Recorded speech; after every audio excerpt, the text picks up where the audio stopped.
বেচারা বাঘের বাচ্চা দেখে বড় শখ হলো, বাচ্চাটা কোলে করে বাড়ি নিয়ে আসলো। বাড়ি নিয়ে আসার পরে সেই বাঘের বাচ্চাকে দুধ খাওয়াচ্ছে, ছাগলের দুধ, ছাগলের পালের সাথে ছেড়ে দেয়, ছাগলের দুধ খায়। আস্তে আস্তে দুধ খেয়ে খেয়ে বাঘের বাচ্চাটা হৃষ্টপুষ্ট হলো, বড় হলো।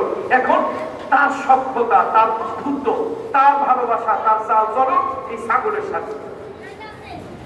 একদিন ছাগলের মালিক ছাগলের পাল নিয়ে জঙ্গলের পাশে পাহাড়ের পাদদেশে ছাগল চড়াচ্ছে। বাঘ এলো ছাগল থেকে একটা পাল থেকে ধরে নিয়ে যাওয়ার জন্য।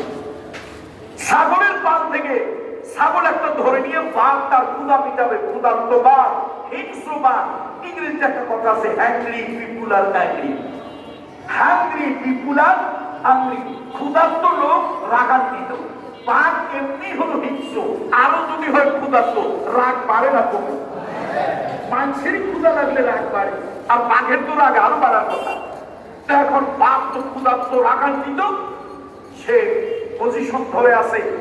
সেই না ভোগ করে ছাগল একটা ধরতে যাবে, কপাল খারাপ, ছাগল টের পেয়ে গেছে। ও তো নিঃশ্বাস প্রশ্বাস ভুলে গিয়ে সমানে দৌড় শুরু করছে। ছাগল দৌড়ায়, ছাগলের সাথে বাঘের বাচ্চাও দৌড়ায়। এখন বাঘের মধ্যে কিউরিসিটি, কৌতূহল হলো, কিরে ছাগল দৌড়ায় না জানের ভয়, বাঘ দৌড়ায় কিসের ভয়? ছাগল দৌড়ায় কিসের ভয়? কিন্তু বাঘ দৌড়ায় কিসের ভয়? বাঘের মধ্যে এটা লাগছে, তার মধ্যে চিন্তা আসছে। এরপরে সে